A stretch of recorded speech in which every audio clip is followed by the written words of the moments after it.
Лайк басқаннан неге аясыздар? Саусақтарыңыз 10 тонна болса да бісміллә деп көтеріп, лайк басып бермейсіздер ме? Комментарий жазып. Зеленский осы соғыстың басында қару сұрап тентіреп кеткенде біздің айтқан болжалдарымыз бар еді.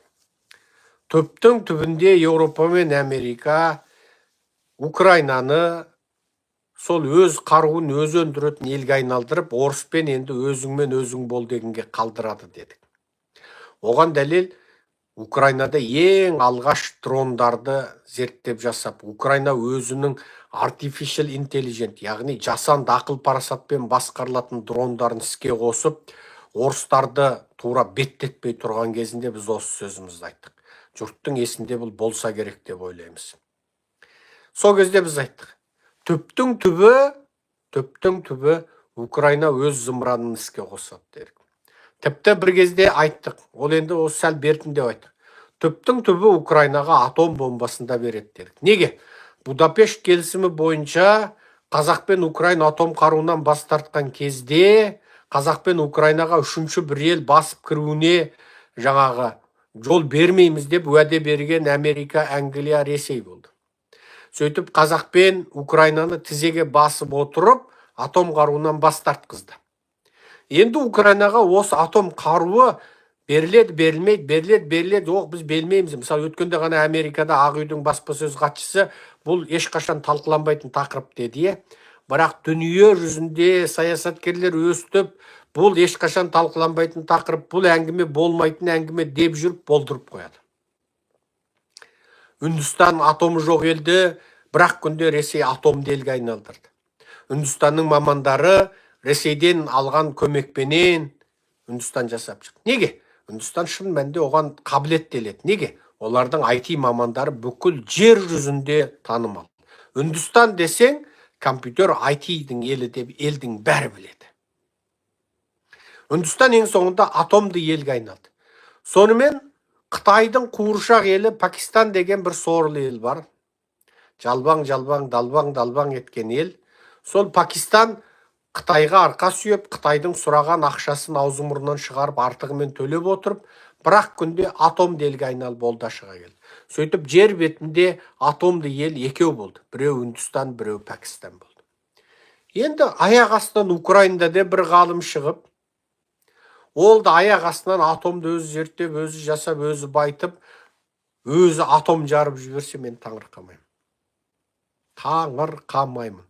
Бірақ міне қазір Украинада міне Поляница зымыранды, қанатты зымыранды қанатты ракета. Соны жасады. Енді осыны қазір кәдімгідей жоғарғы деңгейде жүйелі түрде, кешенді түрде өндіруге іске қосып қойды. Сосын ары қарай Нептун деген баллистикалық зымыранды. Енді оны ары қарай бір-ақ күнде дамытып, құрлықаралық зымыран қып, оны да кешенді өндіріске қойып отыр.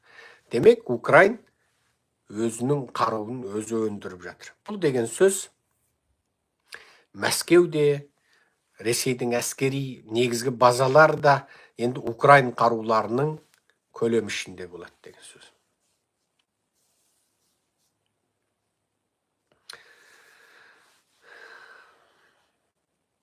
Енді орыстардың Сирия жерінде тастап қашқан әскери базасының біреуі Тартус. Бұл жерде 5 әскери корабль қалған, өте үлкен жоғарғы деңгейде әскери корабль қалды, және Новороссийск дейтін сүңгуір кемесі қалды. Әскери бомбалау ұшақтары қалды. Енді Тартустағы бұның барлығы Сирияның көтерілісшілерінің қолына өтті. Енді бұл жаңағы 5 әскери кеме адмирал Горошков, адмирал Голубка, адмирал Григорьевич деген, сосын Элная деген, сосын бұл және тағы Новосибирскке сүңгуір кеме. Бұның бәрі енді түріктердің қолына өтіп кетуі бек мүмкін. Қазір енді Башар Асад Москвада тығылып отыр дейді. Енді қазір сөздің шыны Сирия шын мәнде Ресейден азаттыққа шықса, онда соғыста үлкен әңгіме болуы мүмкін. Енді тағы бір қызық нәрсе, мынау қамастықтар барымтаға алып отырған 300-ден астам Израилдік және еуропалық туристер бар.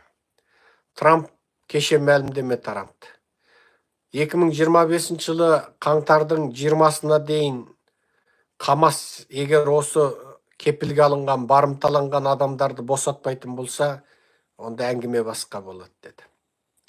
Трамп билікке келмей жатып айналасын ықпал жасап жатыр. Трамптың әмірі әлден жүріп жатыр. Мексиканың тауарына бәлем пайыз кеден салығын алам деп еді. Мексика тізесімен жерге жығылды. Жаңылдым, жаздым деп Мексиканың қатын президенті Трампқа қоңырау шалып, ендігәрі Америка-Мексика шекарасына бірде-бір келімсекті жібермеймін. Өллахи беллахи антсушем.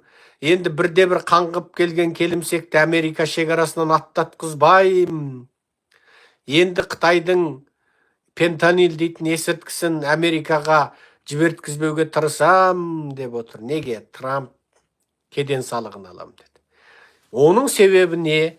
Қытай өзінде өндірілген тауарларға Америка кеден салығын 60% алам дегенде, Панама, Перу, Мексика арқылы осы елдердің Америкамен болған келісім шарттарына сүйене отырып, Қытайдың тауарын осы елдерде өнді деген өтірік жалған құжатпенен Америкаға сататын.